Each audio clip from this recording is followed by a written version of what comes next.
and it was this person I hadn't talked to in a long time, so it was like a nice little connect. But sort of with boxes, there comes insider language. Yeah. Right. So people are trying to figure me out, and then some outsiders are like, "What's a planter? I thought you were a pastor." Yeah. And so they're also trying to figure out where I am on the spectrum. Even I think maybe less so, because atheist kind of has a very, even though there are streams of atheism, I think most people assume it has a very specific meaning, especially in Western culture. Yeah. Yeah. Do you know where you belong on the atheism spectrum? I would be curious. So I would say a skeptic, which doesn't mean what people think it means. Like I think people use the term skeptic way too generously this day and age. Like, I don't believe anything, I'm skeptical, right? So you have experts saying relativity has been proven, and like, well, I'm skeptical, or I'm skeptical of vaccines, or I'm skeptical of, and like, you're like, skeptic really refers to, I'm going to reserve judgment until something is proved beyond what I consider a shadow of a doubt, right? So very few people are skeptical of gravity, because if you are, you're not alive for the probably, right? Like, right. But you could be skeptical about which theory of gravity is correct, except that at some point the evidence from physicists is so overwhelming that Einstein's relativity is like one of the most, if not the, besides quantum mechanics, like experimentally verified theories humanity has ever come up with. Like, it's so good that your GPS works based on it, because satellites are traveling fast enough that time actually slows down for that satellite. Right? And if people didn't take that into consideration, your phone clock wouldn't work properly. I think a lot of you are learning stuff right now. So skeptic would, so in sort of regards to supernatural, so Shirley, who's my partner, she believes in ghosts. She says she's had experiences. I have no reason to doubt that she had what she believes to be experiences, or had experiences. We disagree as to what caused those experiences, right? So that's where I'd be a skeptic. Although if a ghost appeared in my living room and we all saw it, I'd be like, oh man, I guess I need to reevaluate my beliefs. I would say I'm a humanist. So very much like Hitchens, I want to put people first. I think humans have an inherent value just by being human, more so than I would say most animal species, though I'm reluctant to say like dolphins and chimpanzees should be on the same plane as us, although I do think you can see that there's a consciousness and sort of a joie de vivre that an earthworm doesn't possess. And then I would say I'm an anti-supernaturalist, and that at the end of the day, I think the best explanation for the universe is not a deity. I don't know if I think those probably tick all the boxes, and politically left, but not so far left I want communism. Okay. like Denmark, Sweden left. Yeah, not Venezuela. Yeah, definitely not. Yeah. Well, I think that I have to read up on kinds of atheism a little more, because you just checked all the boxes of every single stereotype I had. So, I mean, Taoists can be atheists. Okay, gotcha. Right? Like, it's a philosophy. I know some people who say they're atheist Buddhists. Mm-hmm. I guess you have an atheist Catholic friend, which I don't quite... He's being tongue-in-cheek. I don't know which way, though. Okay. And feel free to email us and let us know.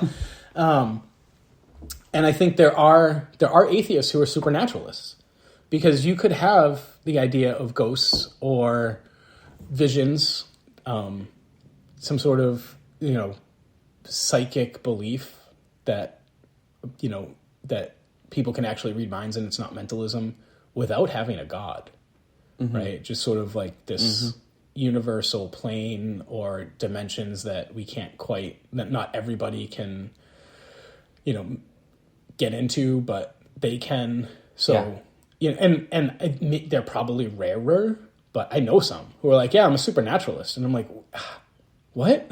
Yeah.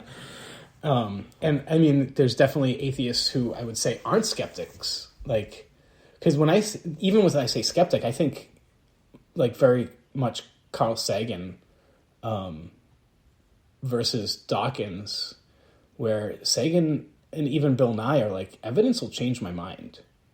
And I think Dawkins, he gives a TED Talk where he says we need to be militant in our atheism and shame and degrade and embarrass people who are theists. And I'm like, that's like fundamentalist. And like, if you're that sure, then you can't be a skeptic anymore, right? You're an absolutist. So I'd say like Dawkins is a great example of someone who's not a skeptic. And there are atheists who would say humans are just another animal and we should value, the earth above humans, and, you should stop having babies and because it's ruining nature. And so I think they probably exist more than you think, but yeah, I probably hit the stereotype. No, I was just confessing my own ignorance. Okay. I wasn't trying to say you were the stereotypical atheist, or I mean, I think I probably am. Yeah. I think the other ones that I'm mentioning, I guess not Taoist, because there are entire countries that are Taoist. Yeah. We don't really experience that in Western culture, but I think for the most part, the people who deconverted and sort of I run with and read are humanist, secular, skeptic. Yeah. I will say, I wanted to go back to something that you said about Baptists, because I don't think that the phenomenon you were describing was unique to just Baptists. But anybody can be doctrinaire. You even mentioned it with Dawkins. Sure. And in other words, there's conservative and liberal does not mean open or closed, in worldview wise. And so when you say, there were Baptists who were more Baptist than they were Christians, you could say that about any denomination. I think there are Catholics who are more Catholic than they are Christians. And even just saying something like that, people would go, they might shirk at that. Because I remember even Charles Spurgeon, the Baptist pastor, said there is no such thing as a Christian who's not a Calvinist. Right? What he's saying is that in his view, Calvinism is so intrinsic to what the gospel is, and the gospel is so defining of what a Christian is, that you can't hold these positions without, you can't be a Christian without holding these positions. And Baptists would make sort of the same arguments about their positions. All of our positions come from this reading of Scripture, and this reading of Scripture leads to this central thing, and therefore we can't be Christians unless we are Baptists. Right. And this reading of Scripture is the only correct reading of Scripture. Right. Right. Because it has to be, otherwise it all falls apart. Yeah, or you admit that there are different strains of Christianity that can still get you into heaven. It's problematic. For some denominations it is, right? For Spurgeon, clearly. I think there are other people who are more generous in their assessment. I mean, episode 1, we sort of said, if you say you're a Christian, we're going to assume that you are, and people were like, Yeah. We'll roll and we could say Mormons probably are a full different religion, even though they say they're Christians, but yeah, and you're right. Like there are, I mean, I just ran in Baptist circles, so those were the denominations I met. I'm sure there are Methodists who are more Methodist, and like you said, Catholic, and I mean, I think there are some denominations where that particular quirk is more prevalent than in others. Certainly Baptists, and then even we talked about Amish. Like you can't have electricity, or you're denying the entire faith. Right. But like, in terms of what I'm saying is a problematic, and what makes that problematic is the fact that there are so many denominations claiming Christianity. Yeah, is a huge theological problem. 44,000 Yeah. ish, give or take. Yeah. And also, I mean, depending, like, are Branch Davidians Christian or... Which, actually, another fun fact, there are more Branch Davidians today than there were when the compound burned down. I rescind what I said in episode 1 about anyone who identifies as a Christian. I draw my line at Waco. Probably Jim Jones and a few others as well. Yeah. Yeah. And I think people probably assumed, hopefully rightly, that we're not talking about cults and pastors who tell you to commit suicide or... Yeah. I was actually talking more in terms of not my own theology, because here's the thing, like the things that you think, whether it's theology, whether it's philosophy, whatever, we're talking about worldviews, the things that you think, that's what you think. Like that's the capital T truth to you for that moment. Your mind can change, but that's what you think. So there's a certain, limitness to it. I was just talking about that when I said people who identify Christians, we're going to call them Christians. That was really just for the sake of not getting bogged down in our podcast about having the conversation we're having. Well, no.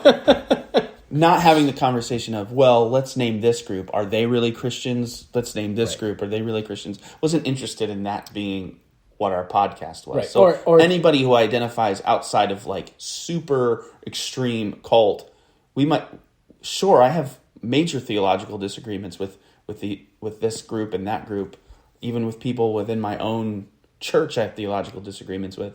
But for the sake of not getting bogged down in a conversation about which denomination is the truth, just if you say you're a Christian, you're a Christian. Yeah. Unless you're the seminary professor who said you can be a Christian without believing in the life, death, burial, and resurrection of Jesus. Yeah, unless you're that. Right, which is, that in Waco. Yeah, that in Waco.